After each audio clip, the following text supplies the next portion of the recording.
सम्मा सम्बुद्धस्स दानं ददन्तु सत्ताय शीलं रक्षन्तु सर्वदा भावना भीरता होन्तु गच्छन्तु देवता गता। संपूर्ण विश्वाला ज्यांनी सुख शांती मानवता तथा दुःख मुक्तीचा आर्य संदेश दिला असे ते दुःख मुक्तीचे मार्गदाता दुःख मुक्त महामानव महान कारुणिक तथागत भगवान सम्यक संबुद्ध तथागतांनी आपल्या शुद्ध प्रज्ञेतून निर्मिलेला सद्धम्म आणि त्यात सद्धम्माचा गेली 2500 वर्षांपासून सातत्याने अहोरात्र प्रचार आणि प्रसार करणारा पूजनीय भिक्खू संघ या महान आणि सर्वश्रेष्ठ अशा त्रिरत्नांना प्रथमतः त्रिवार अभिवादन करतो, ज्यांच्या महान आणि असीम त्याग प्रभावामुळे आपल्याला जो हा अनमोल असा बुद्ध धम्म लाभला आणि ज्यांच्यामुळे आपल्याला हे एवढे मोठे वैभव प्राप्त झाले असे महान युग प्रवर्तक भारतीय राज्यघटनेचे शिल्पकार परमपूज्य बोधिसत्व डॉक्टर बाबासाहेब आंबेडकर या महामानवाच्या महान अशा धम्म क्रांतीमध्ये संपूर्ण जीवनाला समर्पित करून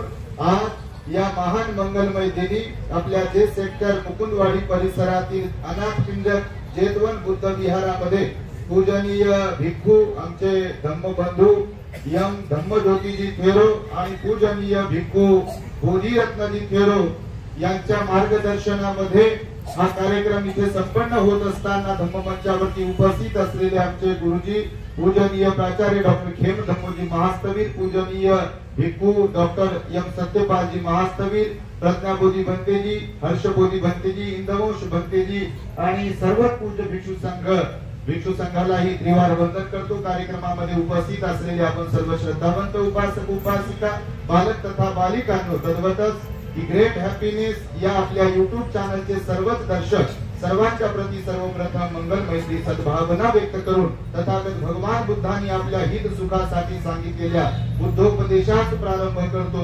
आपण सर्वांनी शांत एकाग्र आणि श्रद्धायुक्त चित्ताद्वारे या अनमोल बुद्धवाणीला आपल्या हित सुखाकरिता श्रवण करावे, ग्रहण करावे। आम्हाला वाटलं बाले वेळ मिळेल आम्हाला, परंतु कार्यक्रमामध्ये भरपूर वेळ झाला आणि आम्ही जाणार होतो। भंतेजी म्हणाले बोला, तर जास्त बोलता येणार नाही। ऍक्च्युअली पूज्य भिक्षू संघ आहे आणि सर्व विद्वान शिलवान गुणवान भिक्षू आहेत। इथे आलो, फार आनंद होतो। अनेकदा आलो, रत्नपारचे आहे आणि त्यांचं संपूर्ण महिला मंडळ हे ऍक्टिव्ह आहे धम्मज्योती भंतेजींच्या मार्गदर्शनामध्ये। इथे उत्तरोत्तर प्रगती होते आहे। थायलंडच्या लोकांनी हे बॅनर बघता तुम्ही, त्याच्यावरती एका महिलेचा उपासकेचा फोटो बघताय, तिच्या चेहऱ्यावरती हास्य आहे की असं एकदम राग आहे, काम काय दिसते का तुम्हाला? काय दिसते? प्रसन्न भाव आहे बघ, आहे की नाही? तर भगवान बुद्धांनी बघा, आता त्या लोकांनी थायलंड वरून मूर्त्या आणल्या। आता पाहताय तुम्ही अनेक विहारांमध्ये, महाराष्ट्रामध्ये आणि महाराष्ट्राच्याही बाहेर अनेक विहारांमध्ये थायलंडचे लोक व्यक्तिगत लेवलवरती किंवा सांघिक लेवलवरती मूर्त्या तयार करतात, सुंदर अशा आकर्षक मूर्त्या, आणि त्याचं दान देतात। तायवानचे लोक भिक्षापात्राचं दान देतात, पुस्तकांचं दान देतात।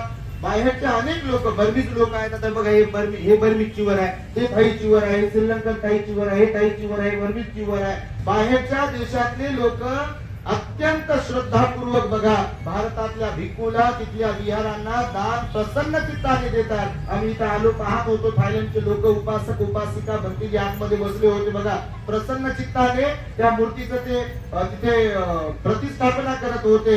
आम्ही बाहेर बसलेलो होतो, त्यांच्या चेहऱ्यावर प्रसन्नता होती बघा। मला वाटतं तुमच्यापैकी बरेच जण फॉरेनर असतील, कारण तुम्ही थायलंडला श्रीलंकेला जाऊन आले ना बापा, और जो बाहर से रिटर्न आए हैं वो तो फॉरेनर बन गए। जैसे फॉरेनर लोग इधर आते हैं तो आप उधर जाते हैं तो आप भी स्टूडेंट बन गए ना। तर फॉरेनर तुम्ही जर थायलंड मध्ये गेला तर तिकडच्या लोकांची चर्या तुम्ही पाहिली असेल, कशी चर्या आहे? नैसर्गिकरित्या चेहऱ्यावर हास्य आहे, बस आहे की नाही? काही काही मुक्तच बसल्या नैसर्गिकरित्या असं वागणं झुकणं. तुम्ही बघितलं धर्मदाय फाउंडेशन मध्ये गेले असे पांढऱ्या कपड्यामध्ये जाऊ महिला असं वाकूनच लग आपल्याकडे असं टाईट असते एकदम. तर ही प्रसन्नता कुठून मिळते माहितीये तुम्हाला? प्रसन्नता मिलिंद प्रश्न ग्रंथामध्ये राजा मिलिंदाने म्हणते नागसेनाला श्रद्धेचं लक्षण विचारलेलं आहे. श्रद्धा श्रद्धा म्हणतो ना आपण, लोकांनी श्रद्धावान असावं श्रद्धावान असावं श्रद्धावान असावं, श्रद्धेनं दान द्यावं वगैरे वगैरे. जसं दानंद तू श्रद्धा, आता मी गाभा म्हणालो भगवंताचं वचन. तर ही श्रद्धा काय आहे? जसं ताप असेल तर त्याचे लक्षण असतात. कोणता ताप आहे? डेंग्यूचा ताप आहे, मलेरियाचा ताप आहे, कोरोनाचा काय काय त्याचे लक्षण असतात. कुठल्याही आजाराचे डॉक्टरांकडे गेल्यावर डोळे दाखवा म्हणते, जीभ दाखवा म्हणते, टेस्कोप लावते आणि सगळं चेक केल्यावर आपल्याला विचारते काय होते. म्हणते डॉक्टर सगळं चेक करते आपल्याला विचारते काय झालं म्हणते, तुम्हाला काय होते. तुम्ही नाही चेक केलं बाबा. तर सांगतो यासाठी तर आजारांची जसे लक्षणं असतात की नाही, तर कोणीतरी श्रद्धावान जर असेल तर त्याचे पण लक्षण आहेत. भगवंताने सांगितले. तर श्रद्धेचे दोन लक्षण आहेत. ती आपली सुपरफास्ट एक्सप्रेस घेतली आम्ही मुद्दा आपली 10 मिनिटात हवामध्ये घेतली आमची. तर श्रद्धेचे किती लक्षण आहे? दोन. एक लक्षण आहे महत्वाकांक्षा निर्माण करते. आपल्यात जर श्रद्धा असेल, बुद्ध धम्म संघाच्या प्रती श्रद्धा असायला पाहिजे. श्रद्धा कोणाच्या प्रती असायला पाहिजे? बुद्ध धम्म आणि संघ त्रिरत्नांच्या प्रतीच श्रद्धा असायला पाहिजे. कारण डॉक्टर बाबासाहेब आंबेडकरांनी आपल्याला 14 ऑक्टोबर 1956 ला भगवंताचा धम्म दिला आणि तिथून बाबासाहेबही म्हणाले दत्ते मे शरणं अंजन बुद्धो मे धम्मो मे संघो मे शरणं वरं येते न सच्च वचन होतो मे जय मंगलम. होतो मे जय मंगलम, माझं जय मंगल हो. पण माझं जय मंगल केव्हा होईल? मग बुद्धाशिवाय धम्माशिवाय संघाशिवाय माझी कोणावरी दुसऱ्या श्रद्धा नसेल तर. परंतु भीम के लगते जिगर आगे इधर आणि आध्यापेक्षा जास्त उधर जर असतील, भटकत असतील, तिकडे जाऊ दे तिकडे जाऊ दे, तर मला सांगा ते प्रसन्न राहतील म्हणता का? त्यांच्यात महत्वाकांक्षा निर्माण होईल म्हणता का? दान देण्याची, पंचशील पालन करण्याची? बिलकुल नाही. बघा ते लोक एकदम कशातच नसतात. आणि म्हणून श्रद्धेचे दोन लक्षणं सांगत असताना पहिलं लक्षण सांगितलं महत्वाकांक्षा निर्माण करते. श्रद्धा काय निर्माण करते मनामध्ये? महत्वाकांक्षा. मला पंचशील पालन करू दे, मी बुद्धविहारात जाऊ दे, माझ्या मुलाबाळांवर बुद्ध धर्माचे संस्कार टाकू दे, मी दान पुण्य करू दे, मला भिक्षू संघाला भोजन दान देऊ दे, जीवनदान देऊ दे, भिक्षापात्र दान देऊ दे आणि मला सुद्धा धर्मकार्यामध्ये सहभागी होऊ दे. ही महत्वाकांक्षा. जर कोणी दान करत असेल तर मी पण केलं पाहिजे, कोणी जर उपवास पालन केलं पाहिजे जेवत असेल तर मी पण केलं पाहिजे. ही महत्वाकांक्षा म्हणतात. बघा म्हणजे दुसरं कोणी चांगलं काही करत असेल तर मी पण चांगलं करू दे, ही चांगली महत्वाकांक्षा. तसं तर महत्वाकांक्षा दोन प्रकारच्या असतात. एक पाय खेचणारी महत्वाकांक्षा पण असते तुमच्या माहितीसाठी. आपल्या पुढे जर कोणी चाललं पुढे चाललं कसं काय मग खेकडा प्रवृत्ती निर्माण होती, ती पण महत्वाकांक्षाच आहे. बघा पुढे जर कोणी चाललं तर मग पाय ओढण्याचं काम पण होते. तर ती महत्वाकांक्षा नाही सांगितली. धम्माची महत्वाकांक्षा सांगितली की इतरांचं चांगलं आचरण पाहून, चांगलं काम पाहून आपल्यालाही तशा प्रकारची प्रेरणा मिळते आणि त्याला महत्वाकांक्षा म्हटलं. शॉर्ट मध्ये सांगतो. दुसरी एक महत्वाकांक्षा मला मुद्दामून त्यासाठीच मी सांगतो तुम्हाला. दुसरी जी लक्षण आहे ते लक्षण आहे प्रसन्न. प्रसन्नता. कोणतं लक्षण आहे श्रद्धेचं? जर माझ्यामध्ये श्रद्धा आहे बुद्ध धम्मसंघाच्या प्रती तर माझ्या चेहऱ्यावर सदोदित प्रसन्न भाव असला पाहिजे. कसा? प्रसन्न भाव असला पाहिजे. आणि हा प्रसन्न भाव बघा आता ते काय त्यांचं ते जापनीज वाल्यांचं नापूस फार सुंदर त्यांनी ते उपदेश दिला. बघा त्यांचं ते हॅपी सायन्स नावाचं त्यांचं ते संस्था काहीतरी आहे, त्या माध्यमातून ते जापनीज आता ते पण बोलताना पहा एकदम फुगिरीत अहंकारात किंवा मी असं बोलत होते का? मी पाहत होतो त्याच्याकडे बघा ते गुडघ्यावरती बसलेले होते, बसलेले नाही उभ्या गुडघ्यावरती आणि प्रसन्न चित्ताने बोलत होते. बघा आम्ही जपान मध्ये आलो 2 वर्षापासून इथं राहतो बुद्ध धम्माचा अभ्यास करण्यासाठी. तरुण सुंदर बघा किती आहे, तरुण आहे बघा, घरदार सोडून इथं येऊन राहते. त्याच्यासाठी जपनीज वाल्याचं काय वागले. थायलंडचे लोक थायलंड वरून इथं येतात. तुम्ही थायलंडला जाऊन आले, भारताच्या तुलनेत थायलंड काही श्रीमंत नाही. गोरे कोणते बाया माणसं लोक दिसतात म्हणजे ते फार श्रीमंत आहेत असं नाही. तुम्ही चेक करा, थायलंड देश गरीब आहे परंतु त्यांच्याकडे श्रीमंती कोणती आहे माहिती आहे? त्यांच्याकडे श्रीमंती आहे बुद्ध धम्माच्या श्रद्धेची. आणि ज्यांच्याकडे बुद्ध धम्माच्या श्रद्धेची श्रीमंती आहे तेच लोक प्रसन्न राहतात, सुखी राहतात आणि जीवन यशस्वी जगू शकतात. म्हणून बघा जीवनामध्ये आपण प्रसन्न राहावं, धम्माच्या आचरणामध्ये सुद्धा आपल्याकडे महत्वाकांक्षा असावी, अशासाठी म्हणून आम्ही हा उपदेश तुम्हाला दिला.